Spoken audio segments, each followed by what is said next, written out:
Smart screen YouTube ಚಾನೆಲ್ಗೆ ಸ್ವಾಗತ. ನಾನು ಶ್ವೇತಾ ಕಲ್ಕಣಿ. ಸಿಕ್ಕಾಪಟ್ಟೆ ದಿನಗಳಿಂದ ಜನ ವೇಟ್ ಮಾಡ್ತಾ ಇದ್ರು ಈ ಬಿಗ್ ಬಾಸ್ ಪ್ರೊಮೋ ರಿವ್ಯೂಗಳನ್ನ ನಮ್ಮ ಸ್ಮಾರ್ಟ್ ಸ್ಕ್ರೀನ್ ಯೂಟ್ಯೂಬ್ ಚಾನೆಲ್ ನಿಂದ ಕೇಳಬೇಕು, ನೋಡ್ಬೇಕು ಅಂತ ಹೇಳಿ.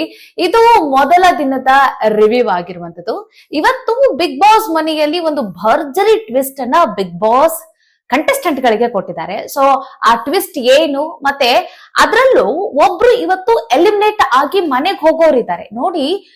ಅಂದ್ರೆ ಇಷ್ಟು ದಿನಗಳ ಸೀಸನ್ ನಲ್ಲಿ ಕನಿಷ್ಠ ಒಂದು 15-16 ಜನ ಕಂಟೆಸ್ಟೆಂಟ್ ಗಳನ್ನ ಬಿಗ್ ಬಾಸ್ ಮನೆ ಒಳಗಡೆ ಬಿಡ್ತಿದ್ರು. ಆದ್ರೆ ಈ ಬಾರಿ 19 ಜನಗಳನ್ನ ಕಂಟೆಸ್ಟೆಂಟ್ ಗಳಾಗಿ ಅವರು ಮನೆ ಒಳಗಡೆ ಬಿಟ್ಟಿದ್ದಾರೆ.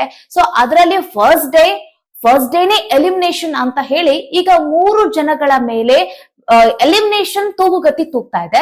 ಯಾರವರು ಅಂತಂದ್ರೆ ಮಾಳು, ಸ್ಪಂದನ ಮತ್ತೆ ರಕ್ಷಿತಾ ಶೆಟ್ಟಿ. ಈ ಮೂವರನ್ನ ಮನೆ ಮಂದಿ ಎಲ್ಲರೂ ಸೇರ್ಕೊಂಡು ಎಲಿಮಿನೇಟ್ ಮಾಡ್ತಾ ಇದ್ದಾರೆ ಅನ್ನೋದು ಪ್ರೋಮೋದಲ್ಲಿ ಗೊತ್ತಾಗ್ತಾ ಇದೆ. ಸೊ ಅಷ್ಟಕ್ಕೂ ಇವತ್ತು ಎಲಿಮಿನೇಟ್ ಆಗಿ ಮನೆಗೆ ಹೋಗ್ತಾರಾ ಅಥವಾ ಹೋದ್ರೂ ಕೂಡ ಯಾರು ಹೋಗ್ಬೋದು, ಮತ್ತೆ ಫಸ್ಟ್ ಡೇನೆ ಎಲ್ಲವನ್ನೂ ಕೂಡ ನೋಡಿ ಕನ್ಫ್ಯೂಸ್ ಆಗಿರುವಂತಹ ಕಂಟೆಸ್ಟೆಂಟ್ ಗಳು ಈ ಬಾರಿಯ ಫಸ್ಟ್ ಡೇಯ ಎಲಿಮಿನೇಷನ್ ನಲ್ಲಿ ಯಾವ ರೀತಿಯಾಗಿ ನಿರ್ಧಾರ ತೆಗೆದುಕೊಂಡು ಒಬ್ಬ ಸೂಕ್ತವಾದಂತಹ ಪರ್ಸನ್ ನ ಮನೆಯಿಂದ ಹೊರ ಕಳಿಸ್ತಾರ, ಕಾದ್ ನೋಡೋಣ ಏನೇನ್ ಆಗ್ಬೋದು ಅಂತ ಹೇಳಿ.